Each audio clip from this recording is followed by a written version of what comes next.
Venga, pues si quieres, por ir rematando un poco la entrevista, que tampoco te quiero quitar mucho más tiempo, podemos hablar de este punto que me he guardado para el final. Me gustaría tratar así rápidamente algunos puntos, digamos que históricamente han girado en torno a los problemas de hombro y Ujú. que, bueno, con el tiempo a lo mejor se ha visto que no son del todo precisos Sí. o no tan precisos como se pensaba. Ujú. Alguno quizá ya lo hemos ido comentando.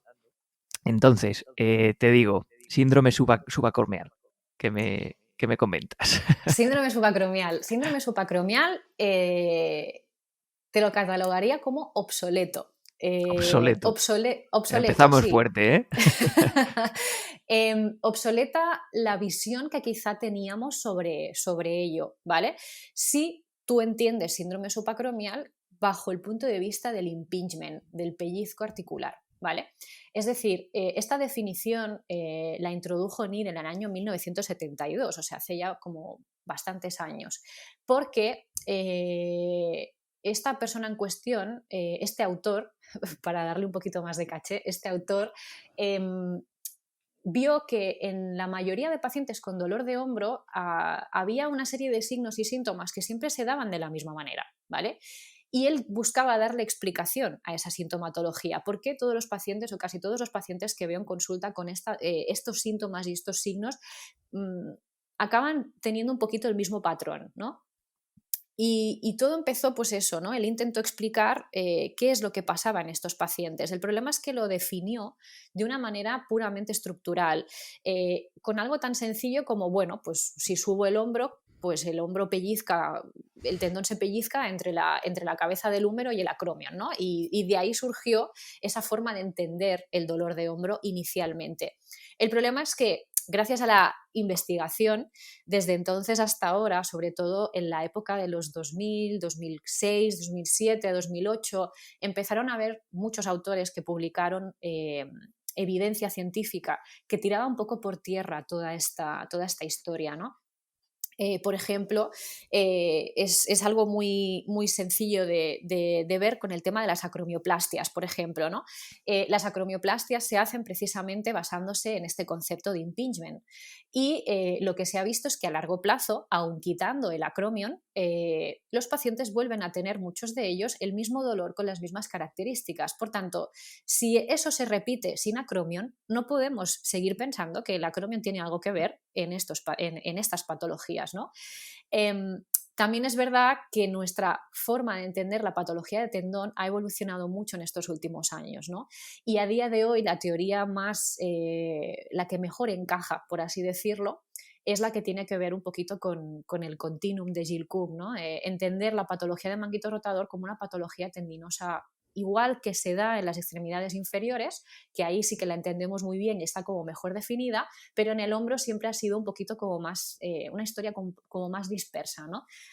Y a día de hoy lo que sí que debemos de tener claro es que el manguito rotador no deja de ser una estructura tendinosa y que por tanto el tendón se lesiona por mala gestión de carga. Y así es como lo tenemos que entender realmente, como un concepto de degeneración intrínseca y no extrínseca. El Claro. tendón no se lesiona por pellizco o por impacto contra otras estructuras. De hecho, el hombro está muy bien diseñado para que eso no suceda, porque si no, cada vez que subimos el hombro, que lo hacemos 40.000 veces al día, tendríamos dolor y esto no es así siempre.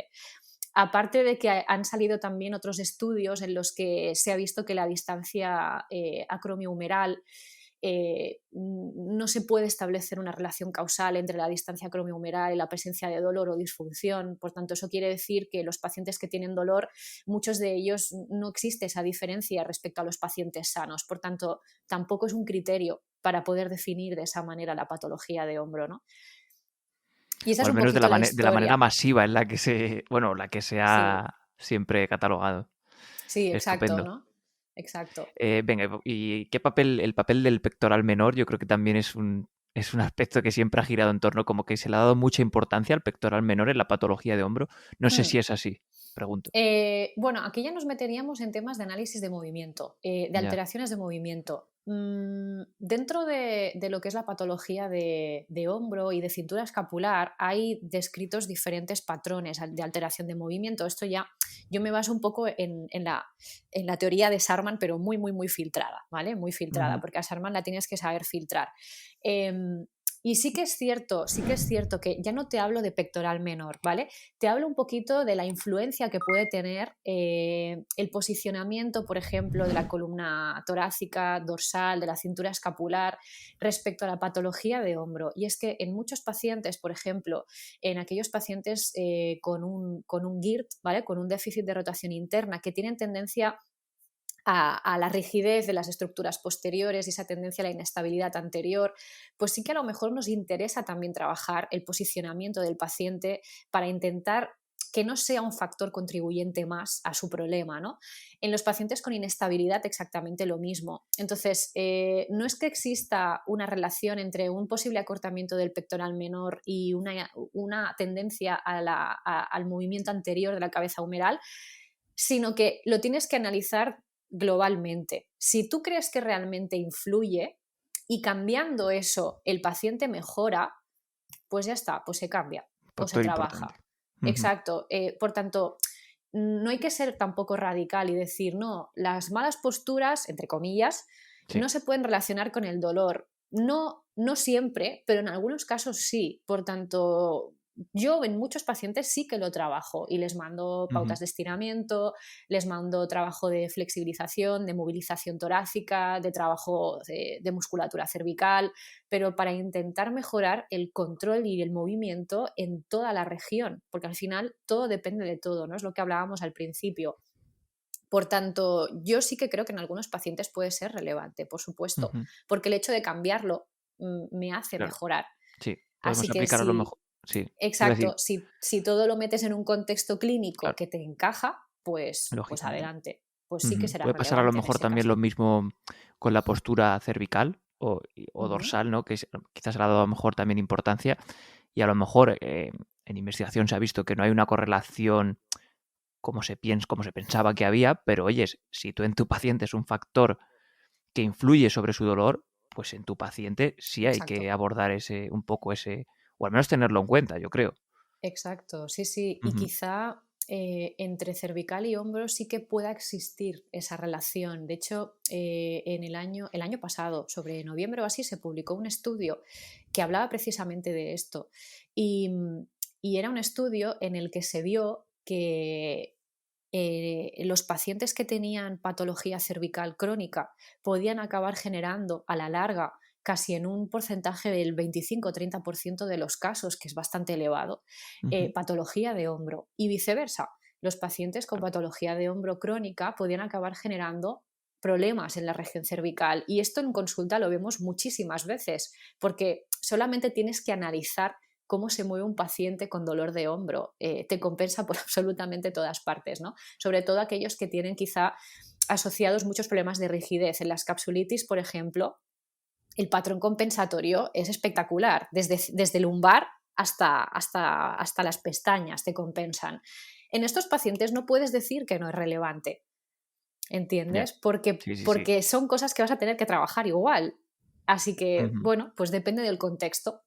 Totalmente. No, está claro que no existe una fórmula tal y salir de ese modelo puro biomecánico, pero tampoco ser, como tú has dicho, ¿no? Un talibán y decir, pues no, Correcto. no tengo en cuenta para nada la biomecánica. Oye, eso es interesante No, no, también, según qué la tienes caso, que vamos a tener en ver. cuenta, sí, Sí, eso sí, yo sí, creo sí. que el que es clínico puro sabe un poco interiorizar pues yo qué sé, esa manera de razonamiento al final. Sí, porque al final en la clínica ves muchos pacientes, cada paciente es un mundo y cada paciente te va a responder de manera diferente Ujú. al mismo tratamiento, ¿no? Em, Jugamos con muchas variables, entonces hay que saber analizar bien a los pacientes y ver Claro. cuándo hay cosas que puedan ser relevantes y cuándo no. Yo siempre digo que el que busca encuentra, ¿vale? Pero no hay que perderse en el camino, eso está Ujú. claro. Qué bueno. Es un mensaje bonito ahí para terminar la entrevista. Sí, sí, sí, es que es verdad, porque al final, Sí, sobre todo los que hacemos mucho o nos gusta hacer mucho análisis de movimiento, es un mundo en el que te puedes perder fácilmente. Entonces ya, tienes que intentar siempre contextualizar los hallazgos para realmente ver si lo que tú estás observando necesita cambiarse o no, ¿no? Porque realmente cuando tú te pones a ver, a observar a una persona cómo se mueve, cómo no se mueve, puedes ver muchísimas cosas que son totalmente irrelevantes, aunque tú creas que en un momento dado vas a tener que cambiarlas. claro. Y al final resulta que no son tan importantes como parece, ¿no? Pero yo siempre digo, y sobre todo en clase a los alumnos les digo, contextualizar muchísimo todo lo que observáis y todo lo que valoráis. Tenéis que hacer que el puzzle encaje. Ya está, pero no os vayáis por las ramas, porque nos podemos volver locos si queremos, pero no es plan. Qué bueno.